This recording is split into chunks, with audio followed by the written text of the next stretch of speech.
Here's one more. There we are.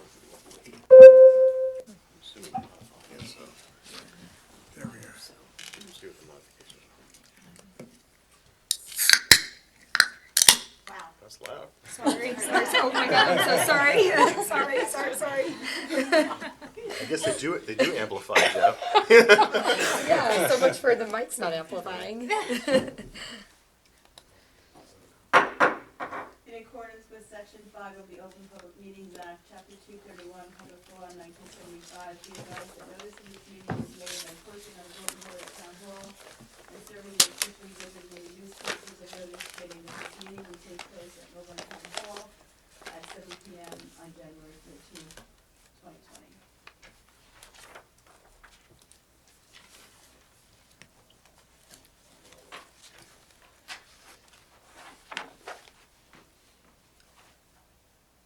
Mary McNett, Here. Craig Cutler, Here. Joyce Siegel, Here.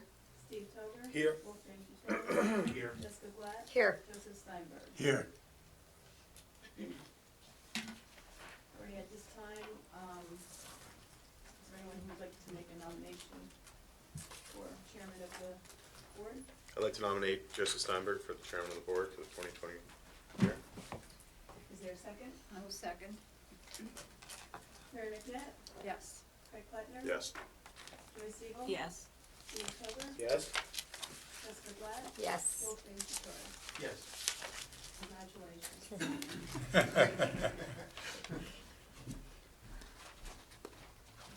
Thank you very much. Presumptuous sitting All right, welcome everybody to the there. Yeah. Millburn Township Zoning Board of Adjustment meeting.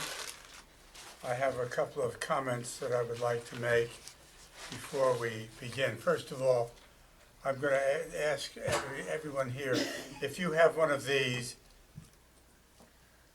please turn it off or put it on vibrate. And if you absolutely get a message that you must respond to by either text or voice, please get up. There are 3 doors to this room. Go in the back. There's plenty of room. You can do your texting or your voice back there. By the way, this is a cell phone. I know that most of you have never seen something like this before. I promised my wife that this is going to be donated to the Smithsonian. It is a cell phone. Promise. Okay, I've turned it off. A couple of comments that I would like to make. First of all, I want to congratulate Steve Toger. He was just reappointed by the Township Committee to another term on the Zoning Board of Adjustment. And I accept it, so And you accepted And he's it. been sworn in, Mr. Chairman. I haven't sworn it. And thank you very much for being a member of the board for how many years now? It's almost 10. Wow. Yeah. Okay, the one thing that I can tell you about this board is that the membership of the board is very stable. That's a good thing. It's because people will have the opportunity to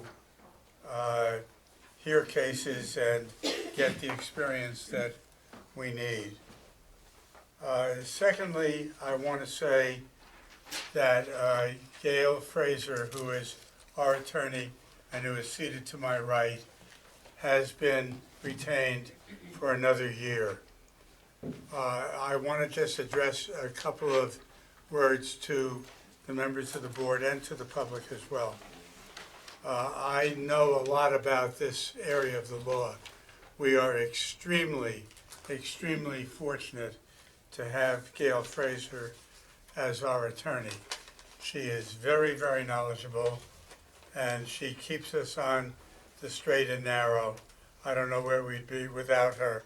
So thank you, Gail, for your service to this board, and I'm happy to welcome you aboard for another year.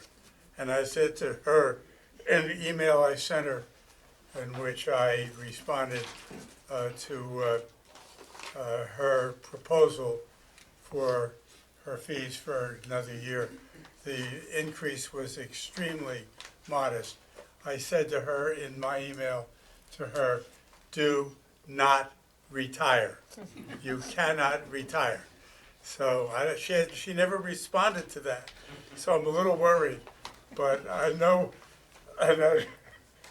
we'll have her for at least another year.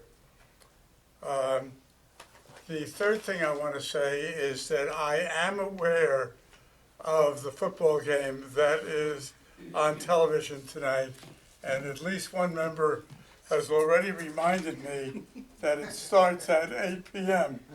There's not much I can do about that, but one of these days we're going to have to figure out why the national championship collegiate game always occurs on a Monday night, and almost always on a Monday night on which we are having a meeting. I want to say that our shorthand reporter, who is normally here with us, your son, has his cell phone open on the table and is at least able to report to us the scores as each team scores a field goal or a touchdown. I know you're not in a position to do that tonight, but we'll try. I try to make it through the schedule as quickly as we can. The other thing that I want to do, and I know that because the members of the board have been here for quite a while, and almost all of you have in fact had your training already. I do want to read, however, one small excerpt from the statute that governs the work we do here. It's a part of the municipal land use law, part of section 70 of the municipal land use law. And I do just want to read this one phrase to remind the board members of what we do here. No variance or other relief may be granted under the terms of this section. That's section 70, which governs both C and D variances, including a variance or other relief involving an inherently beneficial use, without a showing that such variance or other relief can be granted without substantial detriment to the public good and will not substantially impair the intent and the purpose of the zone plan and the zoning ordinance. Now, the zone plan has been interpreted by the courts as meaning the master plan. So we are, in almost every case, our attorney tells us what we have to find in terms of the positive criteria. Those are the negative criteria, and no relief can ever be granted by this board unless both of those negative criteria have been met by the applicant. Okay, Mr. Chairman, Election of vice chair. yes, before we proceed, I think we have to appoint the secretary. No, we have to do an And a election of vice- vice yeah. chair. and a vice chair And we as still well. have to do the motion Yes. to appoint the attorney and the secretary. Okay. All right, that's absolutely correct. Thank you very much. Okay. I'll take nominations from the members of the board for a vice chair for this coming year. I'd like to nominate Jessica. Jessica Glatt has been nominated. Is there a second? Second. Any other nominations? You want to call the roll, Mary please? McNabb, Yes. Craig Plattner. Yes. Joyce Siegel. Yes. Steve Silver. Yes? Joseph Steinberg. Yes, Wolfgang Kulturitis. Yes. congratulations. And now we need to elect a secretary. Well, first you have to do the motion to appoint me because you haven't officially Oh, done we that. haven't appointed you. Not Okay. officially. Is there a motion to appoint our attorney, Gail Fraser, after that speech I gave? There better be a motion. So I move moved. the appointment of Gail Fraser. Is there a second? Second. Mary McNabb. Yes. Craig Plattner. Yes. Joyce Eagle. Yes. Steve Tober. Yes. Wolfgang Tutoris. Yes. Jessica Black. Yes. Joseph Steinberg. Thank you. Yes, And now With- the secretary. with gratefulness, I must say. And now, is there a nomination of a secretary for the zoning board for this coming year? I nominate Eileen Davitt. Is there a second? Second. Mary McNabb. Yes. Craig Plattner. Yes. Joyce Eagle. Yes. Steve Tober. Yes. Wolfgang Tutoris. Yes. Jessica Black. Yes. Joseph Steinberg. Yes. Let me just say a word about Eileen. She's probably the only secretary of a zoning board in the state of New Jersey who is also our zoning officer, which is a good thing. And May- the Board of Adjustment secretary. I said, Oh, yeah. as the secretary of our board Okay. And and, planning board. and the planning board as well. But we don't say anything about the planning board in this, on Monday nights, right? Try not to. Right. Okay. So thank you for your service, Eileen. And we have, between Eileen and our attorney, we have all the expertise we ever need in this room. That's terrific. Okay. Now we're going to turn to the actual agenda. We've had a roll call. We have one set of minutes to approve, the minutes of December the 16th, 2019. I know Mary turned in a comment on the minutes. Are there any additions or corrections to those minutes? If not, is there a motion to approve? Move approval. Is there a second? Second. All in favor? Aye. Any opposed? The minutes of the Board of Adjustment of December the 16th, 2019 have been approved. Now we have a number of memorializing resolutions to approve tonight. And I'm going to ask Eileen, with respect to each one, to let us know if there's anyone who is not eligible to make a motion, to second the motion, or to vote. So we'll take the first one. John and Marnie Betlow, 49 Grosvenor Road. The only Wolfgang is the only one not eligible to vote. That's calendar 3713-19. Is there a motion? Are there any additions or corrections to that memorializing resolution? Is there a motion to approve? I'll make a motion to approve calendar 3713-19. Is there a second? Second. Mary McNabb. Yes. Craig Plattner. Yes. Joyce Eagle. Yes. Steve Tober. Yes. Jessica Black. Yes. Joseph Steinberg.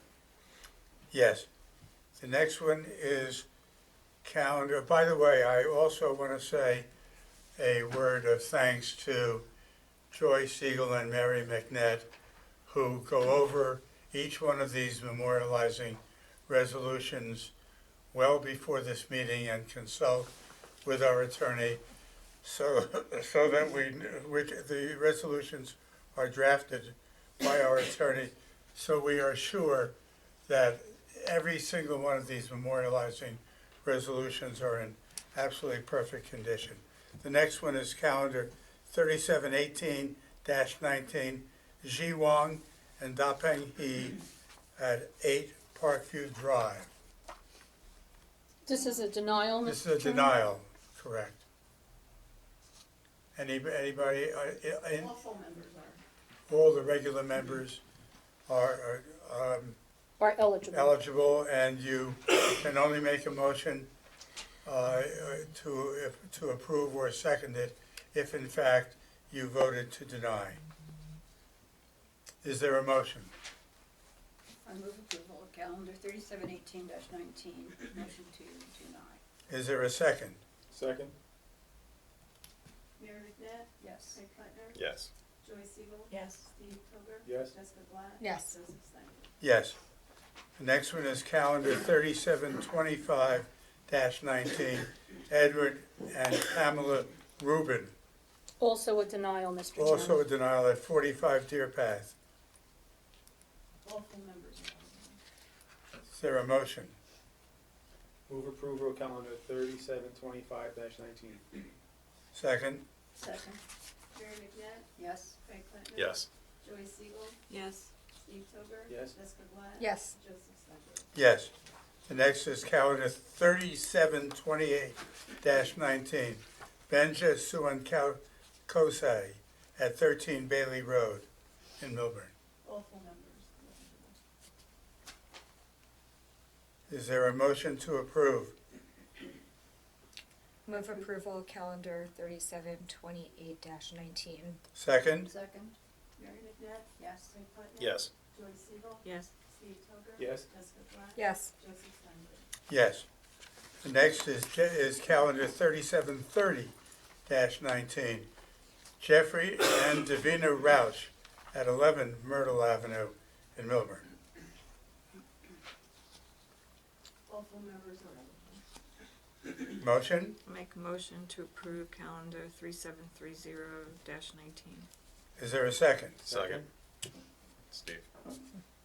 Mary McNabb, Yes. Craig Plattner. Yes. Joyce Siegel. Yes. Steve Toger. Yes. Jessica Black. Yes. Joseph Steinberg. Yes. The next one is a dismissal Yes. for lack of prosecution. We need a motion and a second, Mr. Chairman, but this can be approved by voice vote thereafter. Thank you.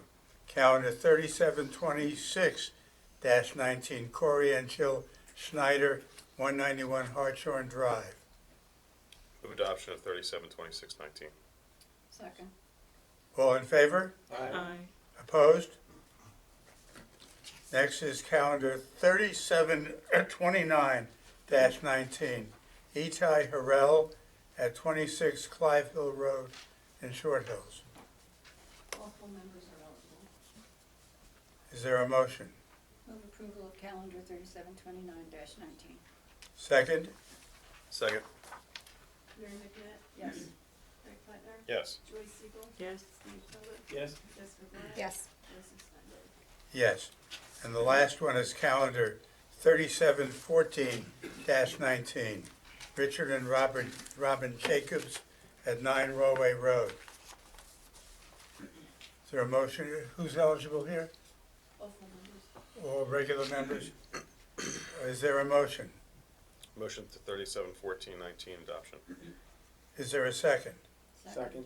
Mary McNabb, Yes. Craig Plattner. Yes. Joyce Siegel. Yes. Steve Toger. Yes. Jessica Black. Yes. Joseph Steinberg. Yes. Now, before we begin our applications, is there any application for an adjournment? Okay, the first one, yes, Sorry, that's all right. I have the Kapoor project. And Eileen, there's an application for an adjournment. It's 373419 at 51-53 When can Elmwood this Place. case be heard?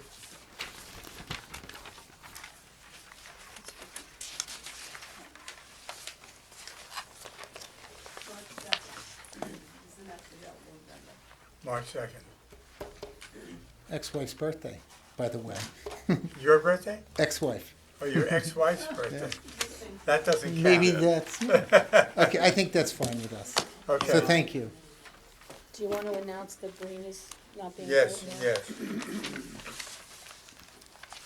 All right, so this, let me just make a formal announcement that calendar 34-19, applicant is Sudeshna and Vivek Kapoor. That matter is not going to be heard this evening.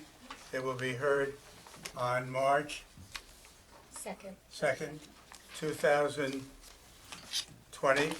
No further notice. No further notice will be given either by newspaper or by mailing, unless there is a change in the variances being sought. And this is 51-53 Elmwood Place. And it'll be heard on that night at 7 p.m. in this room, Did you say March 2nd? Yes. March 2nd, March 2. Thank you. Thank you. All right, now we're going to, the first two cases. Pardon me? Green? Oh, yes, the Breen matter. If there's anyone here on Breen, that case is also not going to be heard tonight because the notices were apparently improper that were given in either the newspaper or by mail. So the Breen matter, which is 8 Wordsworth Road in Short Hills, that matter which is calendar 3731-19 will not be heard tonight. New notices will be published and sent. Now, the first two cases we're hearing tonight have been cases that have been previously heard by this board. Is there any board member here who did not hear the Bing Chen case when it was before us? I was not here for the original He was not here for the June meeting, which is, they began. Pardon me? He was not here on June. Okay, so we have 6 members of the board which are eligible to hear this case. You could participate, you just can't vote. Right, that's a quorum. So I'm calling the Shen case now, 332 Blue Pine Way.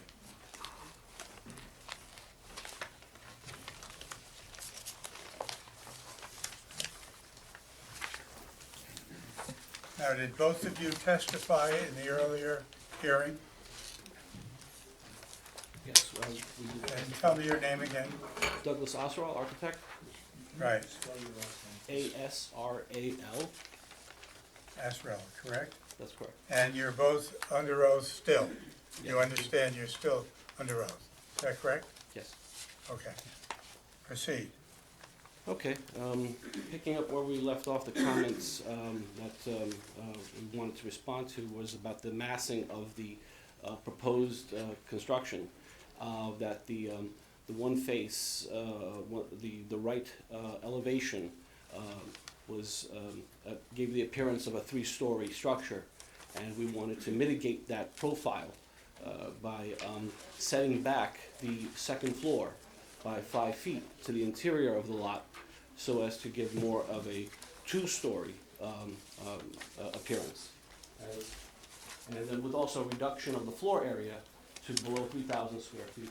So what we propose is to, by setting back the second floor 5 feet, give more of a 2-story appearance toward the street. So previously it was one straight facade, and with the garage, first floor and second floor, it all appeared to be like a 3-story structure. So Can you summarize as to which variances you still are requesting? Because you started out with 6, as I recall. right, and the one variance that we are requesting is for the front yard setback, where I believe it's 52 feet. I'm sorry, I don't have the number offhand, but we're requesting 40 feet, but the average setback is over 50 feet. 51.4. And that is the one variance that you still see. That's the one variance we seek. Or is it 50.6, Eileen? I have two separate That's a separate good question. dimensions. On the original plan, it was 51.4, but I have an exhibit that shows 50.6. 50.6. And I think you're proposing, We're proposing 40.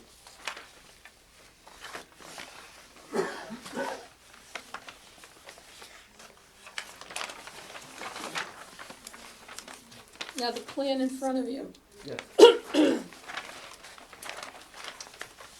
that appears to be elevations, sheet Z2. Correct. Can you tell me the latest revision date on that plan? November 21, 19. Thank you. November 21. 2019.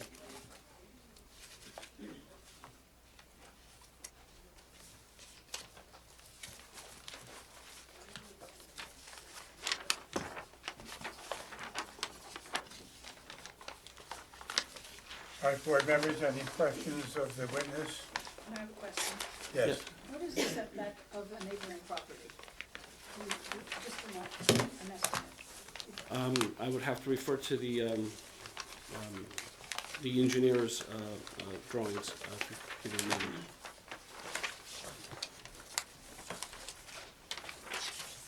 Wait, I see some.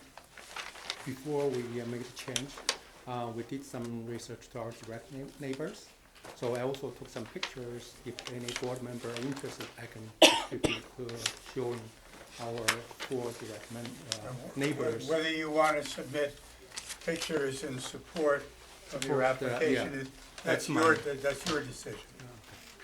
If you are interested.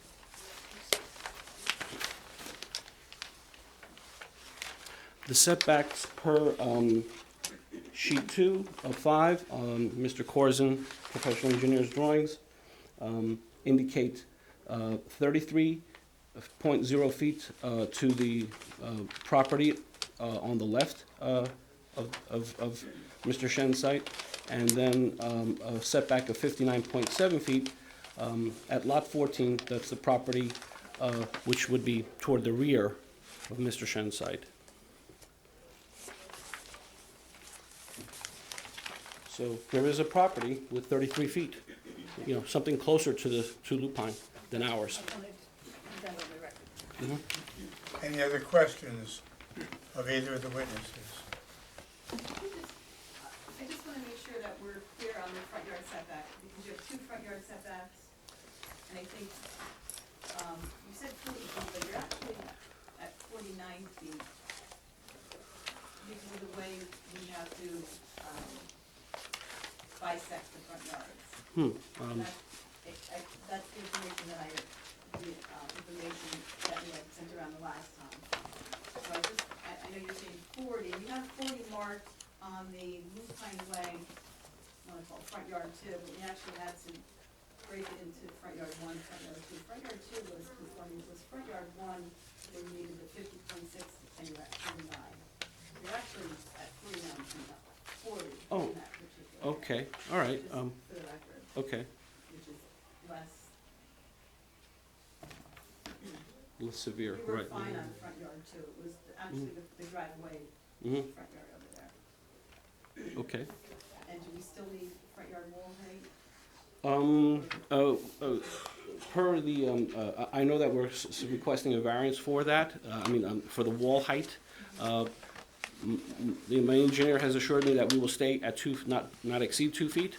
So that variance is gone. that variance is gone, correct. So then it's just the front yard setback and front yard coverage. That's correct.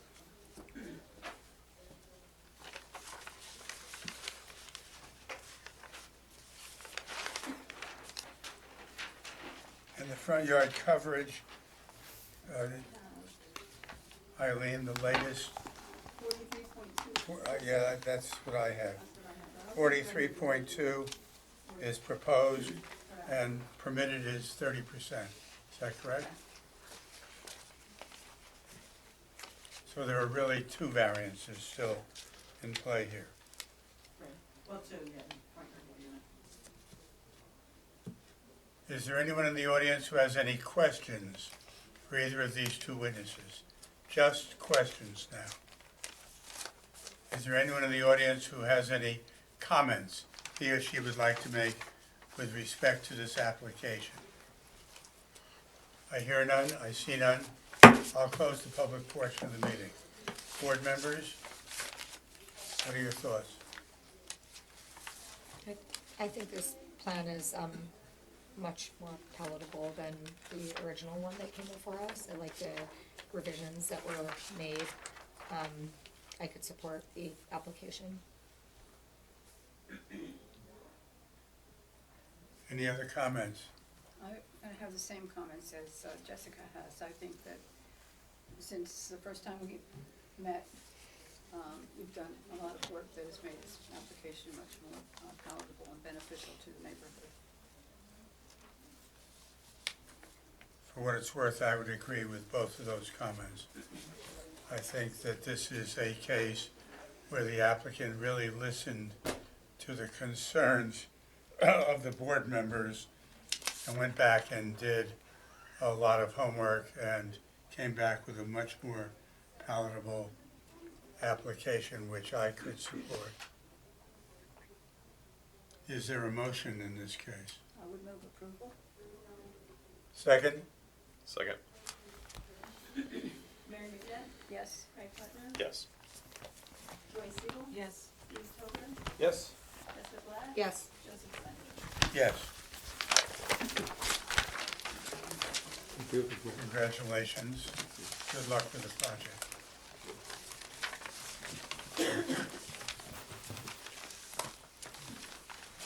The next case is Zuping Liu, and this is also a carryover case. Right, Steve, you're the only one that missed the meeting of September 16th. Pardon me? Because I had questions. This is the second. 31 Elmwood Place, 31 calendar Elmwood. 3706. It's the second one on the agenda. See it? You were not at this meeting. You just see. I even have it, I wrote notes on it. It's okay. They appeared after that. So you probably Okay, right, okay. subsequent meetings. Yeah, well, this is our third appearance. Oh, yeah, I did not. Okay. Right. You weren't at September probably. I was not You were not December. the first one. Right. Now, how many voting members do we have here? Mary, Craig, Joy, Jessica, you, and 6. 6. All right, well, let me explain something to you. One of the variances you still seek in this case is an FAR variance. Right. Now, in order for you to obtain that variance, you need 5 affirmative votes. Yes. We normally have 7 members who sit on a case, and 5 out of 7 is obviously easier to obtain than 5 out of 6. So it's your choice as to whether to go forward tonight. It turns out that Mr. Toger is going to be barred from sitting even in the future I see. on any other case. We do have one missing alternate who's not here this evening, Okay. but it's your choice as to whether to go forward or not. You Yes, want to okay. consult with each other? Yes, we will go forward. You're going forward, okay. Yes. Proceed. Okay. Good evening, board members. I'm the owner of 31 Elmwood Place. As I said, this is our third time here presenting our case. Last time, we received positive feedbacks from this board for the revised plan. But unfortunately, the building coverage variance was missed from our variance request and notifications. Therefore, we have added the missed variance to our package. I re-notified everyone twice due to the cancellation in December. So next, I will present our case again, just a refresher of memory. Again, we need to apply for variance reliefs due to our family needs and the practical uses of the house. In terms of family needs, my wife, my 2 little kids, and myself currently are living at 31 Elmwood Place, which is a non-conforming property, only 50 feet wide compared to the standard 60 feet wide. This property has not been updated for a few decades. My parents and my in-laws often come to visit from China, usually staying between 4 and 6 months each time. So myself is also a university professor in New York City, so I work most of the time at home. All these family needs are calling for larger rooms in the house, especially a family room and a much larger kitchen on the first floor. expanded master bath, and additional closet space on the second floor. Practically, first, our current kitchen on the first floor is super narrow, and there's no reasonable way to expand it on the current footprint. Second, the unfinished den on the first floor is only about 9 feet wide from front to back. Cannot be made into a family room of reasonable size on the current footprint. The current master bathroom on the second floor is very narrow, which is about 4 feet wide. The shower in the master bath is only 2 feet. There's very little storage space in the entire house. Therefore, we propose to build a one-story addition in the back of the house and a second floor modification on the top of the existing first floor. The proposed plan will expand the kitchen and the den on the first floor and expand the master bath, also add a walk-in closet on the second floor. If you look at the update survey in the submitted package, you'll see that we're basically asking for the corner next to the current porch and add a few feet in the back of the current house on the first floor. Note that our current footprint already includes a den and a porch in the back of the house. So we're essentially asking for additional 4.5 feet in the back. I want to emphasize that we're not asking for 14 feet. We're asking for 4.5 feet. This update survey is different from the original one we submitted in September. In September, some board members commented on the side yard setback variance and front yard setback variance we requested. We took those comments very seriously and decided to pull back 1 feet from the right side, both on the first floor and the second floor, and remove the particle from the original plan. This way, we're able to remove the side yard setback variance and the front yard setback variance from our original application. Last time, we submitted the pictures of the 3 sides of our backyard, where you can see all 3 sides are fenced. We're also able to get the support from all our neighbors adjacent to the 3 sides of the backyard. All 3 neighbors, even though they can't come in person, signed a letter supporting our proposed project and assured us that all the fences will be there permanently. So one of the neighbors even asked why we're sending them certified mails multiple times, since they are well aware of what is going on. In addition, we have made a serious effort to reduce the floor area ratio. In addition to the 1 feet retraction on the right side of the house on both floors, we have also pulled back 2 feet from the back on the first floor.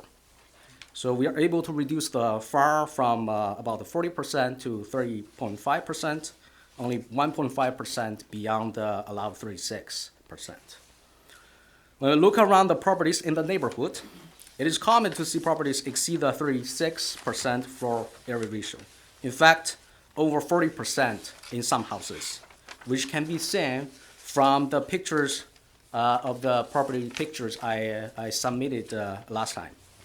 For example, 62 Wellington Avenue, which is the property next to our backyard, has a FAR either 43% or 45%, depending whether using the county tax records or the property records downstairs.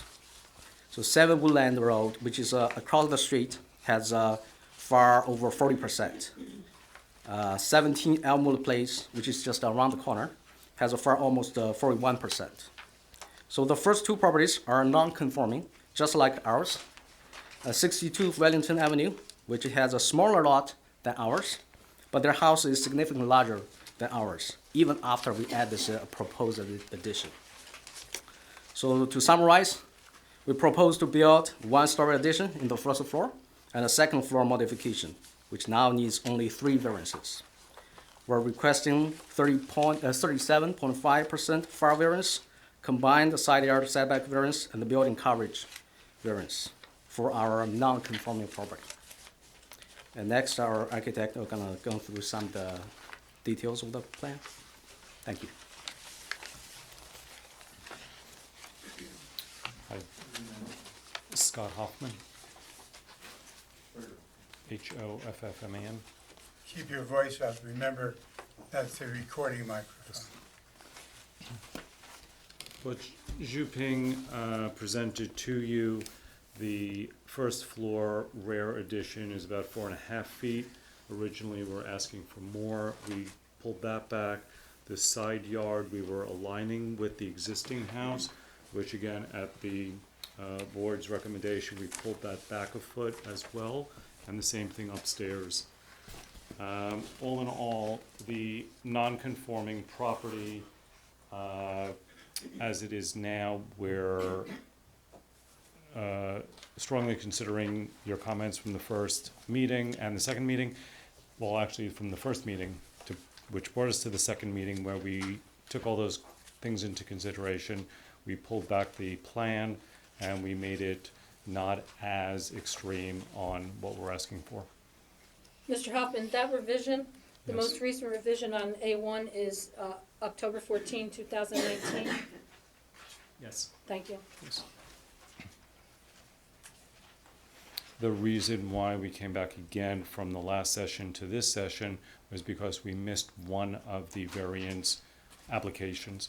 In the notice, Yes. building coverage. That's a question. Since they had a renotice for this meeting, does that make Steve eligible to vote?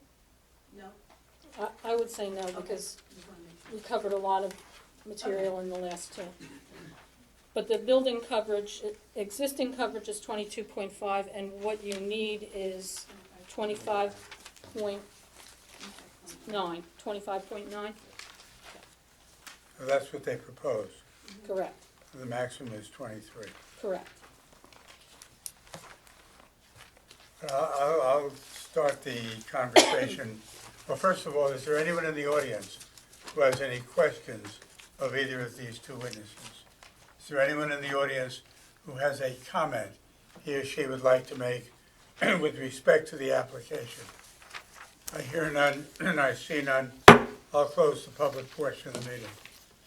Let me get started by saying, and I've said this before at these meetings, there's no such thing as a de minimis application on the one hand. On the other hand, the board, I think, properly takes into account when applicants listen carefully to the concerns that board members have.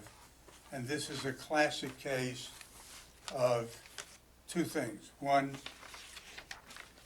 the deviations sought are relatively modest, all three of them. And secondly, the applicant listened very carefully to the concerns that the board members had, especially with respect to the side yard setback variance and the front yard setback variance as well. I wish that all of the applicants who appear before this board listened as carefully as this applicant did to the concerns of the board.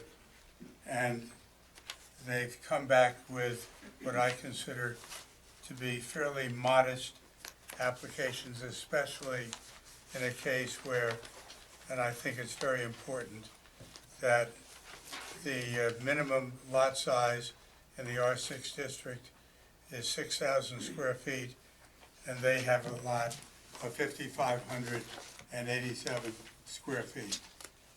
Are they squeezing a lot onto that lot? Yes. But have they listened carefully to the major concerns that the board had at the earlier meetings? I think the answer is yes. And I, for one, and I'm only one, would be prepared to grant the variances that are sought in this case. Any other board members have anything to say? Mary? Also, I'd like to note that the lot width is 10 feet less than is required in the R6 zone, so that that creates another situation for difficulty in expansion. So I agree with you that they have taken the comments of the board, and also it would be a great improvement, this home being renovated would be a great improvement for the streetscape. Thank you. I'm going to ask for a motion first on FAR, because that's the variance that requires 5 affirmative votes.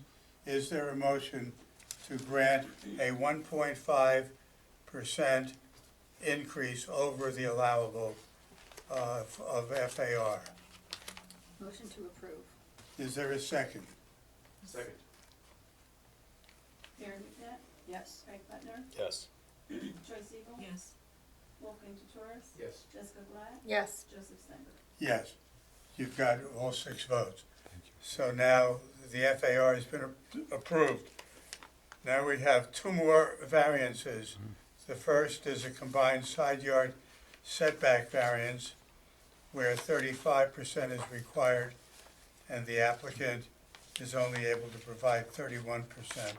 And a building coverage variance of 2.9% where the maximum is 23% and the proposed is 25.9%. I'm going to take those 2 together. Is there a motion to approve those 2 variances? I'll make a motion to approve those 2 variances. Is there a second? Second. Mary McNabb, Yes. Craig Plattner. Yes. Joyce Eagle, Yes.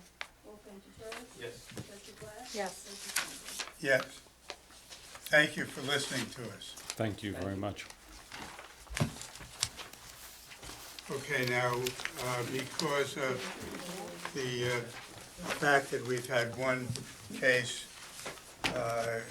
where they sought an adjournment and another one we can't hear tonight, we're down to the property at calendar 3738-19, Allison Feldman and Alex Benjamin at 376 Wyoming Avenue. This is an application to construct a fence in the front yard. And so the board members, to refresh memories here, this is a corner lot which has 2 front yards and 2 side yards and no rear yard. So the fence that is proposed will actually be, if approved, would be in the front yard on the side street on Elm, not on Wyoming. Proceed. Let's swear the witnesses, please. You swear to tell the truth, the whole truth, and nothing but the truth, so help you God, no matter not done. Yes. Yes, may we, may we have your full name, please? Repeat your name. Alex Benjamin. And Allison Feldman. Allison Feldman. Yes. Okay. Proceed. Okay, yeah, I think you summarized it relatively well. So the best view to understand the plans are either the building plans from the contractor or the annotated survey. And if you look on the plans from the contractor, you can see the 15-foot section in the bottom right of the plan. Those are the 15 feet that extend beyond the line of the house, and that's the section for which you're seeking the variance. And then the fencing that continues upward in this drawing, which is actually southeasterly on the lot, that's also in advance of the house line. So that section there on the top right is the section for which we're requesting a variance. Requesting a variance because it's a violation of the ordinance and we'd like to install it there because we think it's does a better job encapsulating the lawn. I also think it'd look better from a streetscape perspective. We're seeking to install a fence right now for our dog and in the future for our children. So the fence is for the dog? For now, it's for the dog.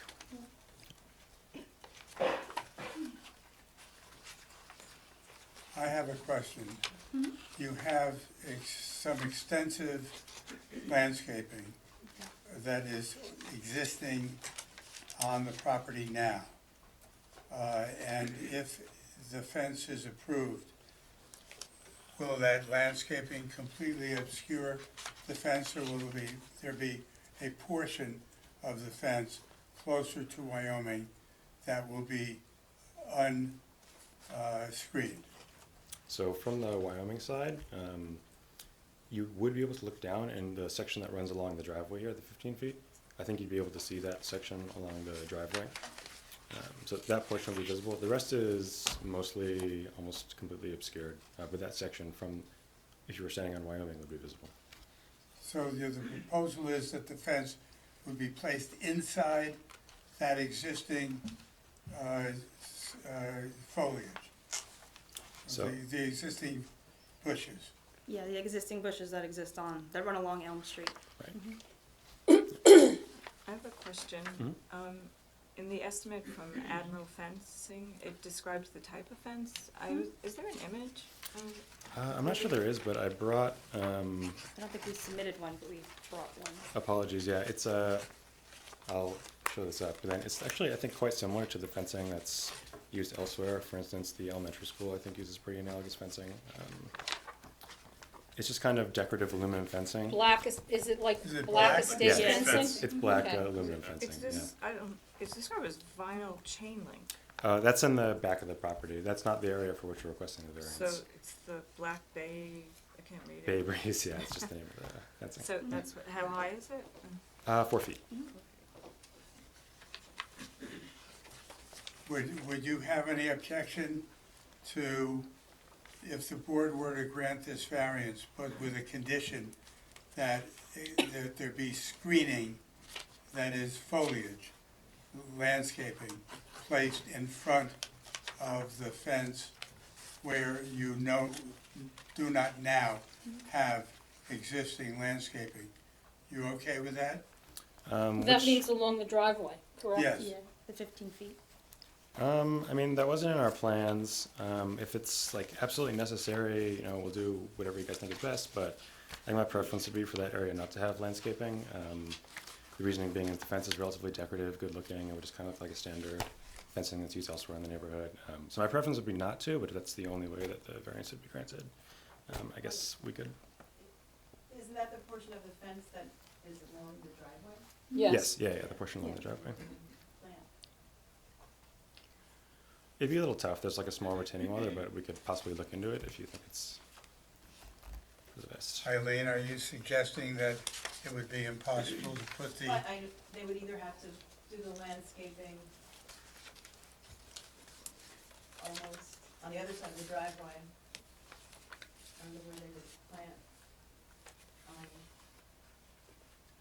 Yeah, we would probably move the fence, maybe not running exactly along the driveway, but just put it a foot or two Jogging it inwards in and a- then put a bush or something. yeah, There is already, for what it's worth, it's not in the diagrams, but there's actually a bush that's quite close to the end of the driveway in the Elm Street intersection, which would cover probably like a third of the visible fence area. And some of it would also be obscured on the fencing on the other side of the driveway. It wouldn't be total coverage, but the existing landscaping does provide like a little bit of obfuscation for what it's worth.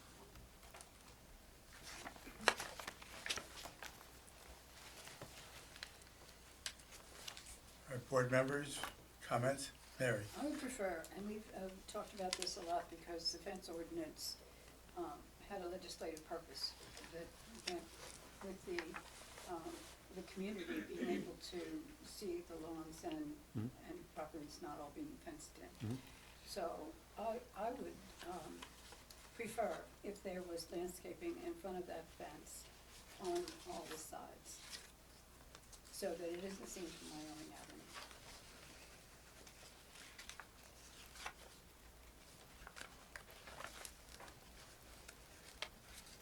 I don't think the, You're not gonna see it from Wyoming, you're gonna see it if you're traveling on Elm Right.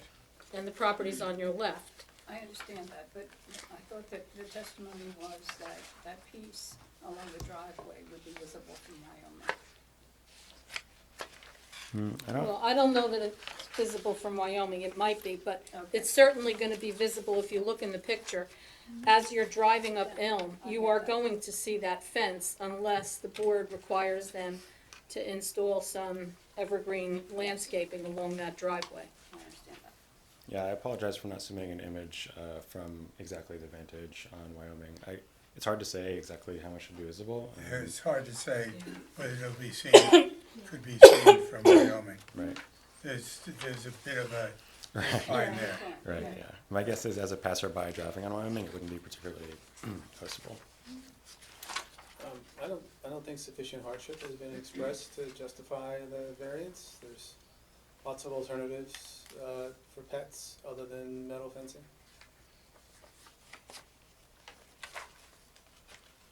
Anyone else?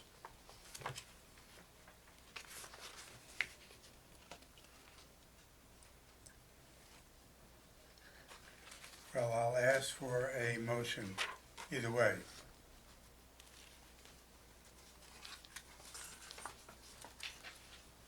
The silence is resounding, and the kickoff is in 4 minutes. I kind of agree with Steve, and I don't, if it's for the dog, if that's what it's for the dog, I think there are Well, other ways. he said And at the future moment children, it's for the yeah. dog. Yeah, I mean, it's the usage. Would it be okay if I just make? Yeah. So the area that's the green space left over, but there's extensive landscaping as well as a driveway. Calculated is about 4,000 square feet, and the amount by aligning the fence to the current acceptable house line would cut off about 890 square feet of that. So it would be about a 20% reduction in usable green space because we do have a driveway in our effectively backyard. So if covering the area that's, the 15 feet that would be potentially visible from Wyoming would be necessary, I think that would be acceptable for us. We actually That'd did be find what? acceptable for us. We did find a landscaper recently in order to, because there is, as Alex was saying, there is an existing flowering bush, and so right now in the winter time, the fence would definitely be visible, but replacing that with evergreens would be definitely hide the fence, 15 feet. So the sole purpose of the fence is for the dog? Currently for the dog, we do not currently have any children, but the intent would be to use it as a family landscape backyard. And would it become completely enclosed? Because there would be no way for the dog to get out? I mean, is this fence really going to do it? Yes, it should completely enclose the backyard, and we will install a driveway gate, but that will be farther back, in-house, in line with the house, that way people wouldn't really see it. A driveway gate? Mm-hmm. Yeah, I was gonna actually ask, I was a little confused about when I went to see it today, how it's even closing it in, because you've got the driveway cutting Yeah. through, so I didn't know if I was misreading something, but, so you're planning on putting a driveway gate in, but that's gonna be set Yes. farther back. Right. Or in line with the house. Yeah. Which is allowed, right? That's not part of the variance. I usually have, an issue with front yard fences. There's something about this one though, I feel like because of how set back it is, and maybe it is because there are these big hedges there that, when I went to see it today and I drove by on Wyoming as well as on Elm Street, it just didn't stand out to me, like that area, the way that, it normally does, front yard fences do in other applications. I think with a little more screening, I could support the application, but that's just my opinion. So I agree with Jessica. This is a corner lot, but it behaves like a backyard. We normally don't see that. Most people want to fence it, really it's fencing a side yard. But the way this house sits, it's almost like a separate lot behind the house. So I think if it's done right, meaning proper screening, that I think I could live with it.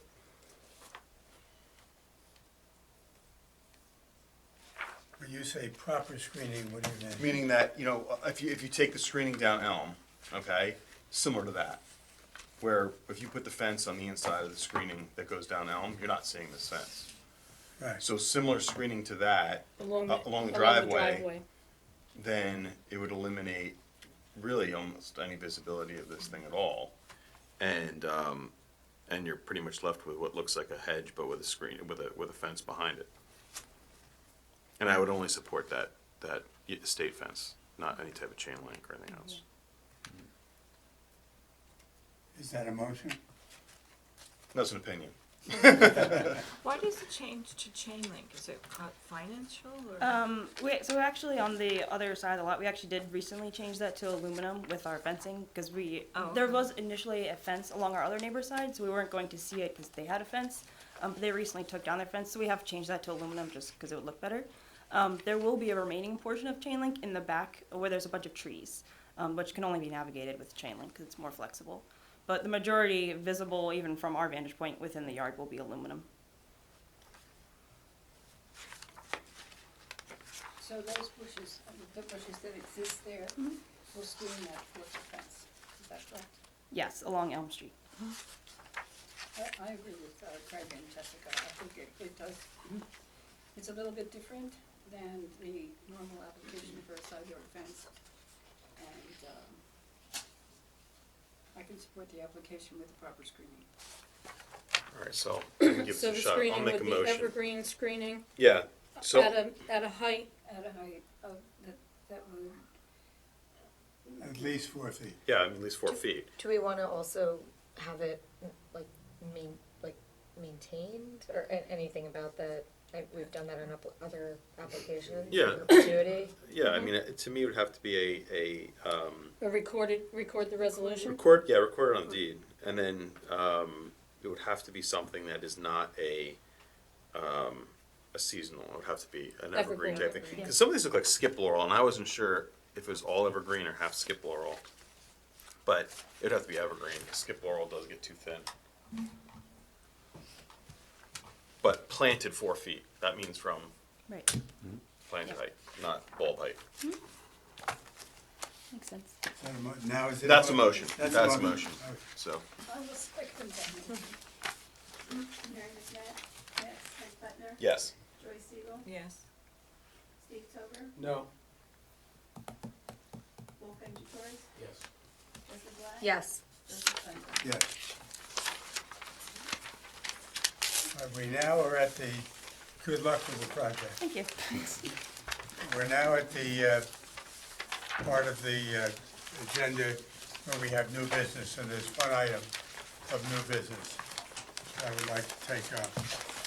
You may recall that in the application of NJ Energy for the proposed gas station and convenience store on Millburn Avenue, we did retain a traffic expert about, I don't know, a year ago, whatever. 2018. Was it in 2018? Yeah. And it turns out that we retained that person to give us an independent view of the request for variances from a traffic engineering point of view. That individual is now conflicted out of the case. And through Eileen Davitt, I sought the opinion both of directly from our attorney, and then two more names through Eileen from Martha, our township engineer. So I had three people that I contacted. Two of the three never responded. One of them did. And I know the individual from other cases. The name of the firm is Dolan and Dean, and Gary Dean is the traffic engineer. He submitted a proposal, and Eileen, I don't have the citation, but there is a municipal ordinance where the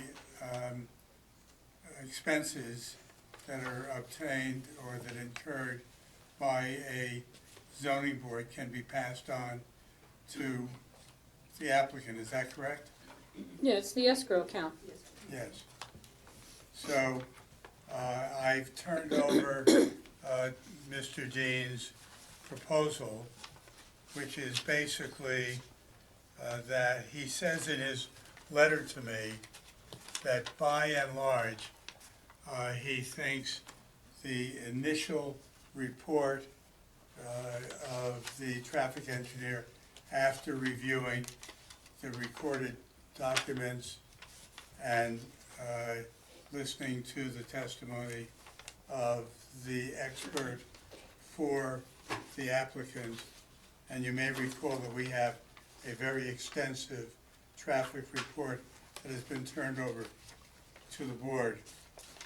He estimates that expense between $2,400 and $2,800. However, he, in the actual document that is annexed to the report, they're talking about an application review by itself of $2,400 to $2,800, and the hearing and meeting attendance to be separate. So it is conceivable that the initial work that would be done and the attendance at the meeting where the applicant's expert will be heard will be more than $2,800. His fee for meetings and hearings is $235 per hour, which I think is pretty standard in the industry. I would like to retain the Dolan and Dean firm to be our independent traffic consultants. You may recall that, to the shock and surprise of a number of us on this board, the municipal police department said, quote, "This matter is of no concern to the police department." I think that anybody who's lived in this town for more than 5 minutes knows that that particular corner is one of the naughtiest traffic impacted properties or corners in the municipality. So I would like to retain this individual. I've turned over a copy of his letter to me Which I'm and gonna give his, to Eileen. pardon me? Which I will give to Eileen Yes. because his proposal is actually set up as a contract As a to be signed. And it And then I'll requires, leave it to you whether the township's willing to sign their format or the format that we whether I ordinarily have do. to sign it or the mayor has to sign it or whatever. So I would like to have a motion To approve a to resolution approve a appointing resolution. professional traffic consultant services. Are these fees in line with what we have paid before? That's a good question, I can't remember. 2018, I think he was $150 an hour. Yeah, that $250, Lee Klein. 235. $235 an hour is the rate for The principal. a principal, and Gary Dean is a principal. Does that include travel time? I don't think so, I think, well, it doesn't really say. Yeah, and they have principal, senior project engineer 185, project engineer 150, you know, and then it goes on and on. They have administrative, etc. And then they have various expenses for copies, postage. Yeah, that's You all know. general stuff. I was Yeah. just wondering about travel time. And It does, I cannot tell whether their hourly rate includes the travel time. They definitely have a reimbursable expense for travel expenses, like tolls, et cetera, parking, that kind of thing, but, Before we sign this, or have it signed, we can make clear that the $235 should apply just to the time spent in the hearing room. Right, thank you. Does that include waiting for his turn? yeah, I mean, think if he's so, yeah. here, you know, if he's here, he's on the clock. Yeah, I agree with Joe that there's no way to do this without having a proper. Right. I mean, they have a traffic expert, so if you don't have a traffic expert, there is no contradicting testimony. And you don't really have the ability to challenge their traffic No. expert because you don't have the expertise. So I'll make a motion to Retain. retain this person. Second. I would say with the questions that we've posed here With the, about, with the The understanding clarification, that yeah. travel time Yeah. is not reimbursable at $2.35 an hour, but just expenses like tolls. correct, that seems reasonable. Where's he coming from again? Somerville. That's good travel time. Yeah, no tolls, but there is something. Is there a second? I think it's. I seconded, yeah.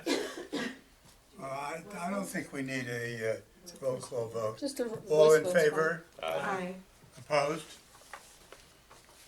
Okay. While we're on the subject, there was also a proposal to have our engineer review the environmental impact statement. I have discussed that with her, and she understands that her primary function will be to advise us as to whether or not we need an independent engineer.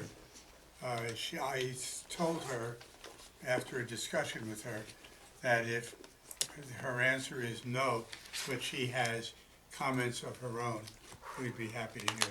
Sure, thank you. So I will reach out to her and make sure that before the next meeting, we have something from her. That's it, folks. Wow. Move adjournment. Second. Second quarter, right? Yeah, we'll get there for the, No, it's like 8:15, so you get most That's of right. the time. The TV starts at 8, so the kickoff has probably just happened. I have this for you. Contract stuff.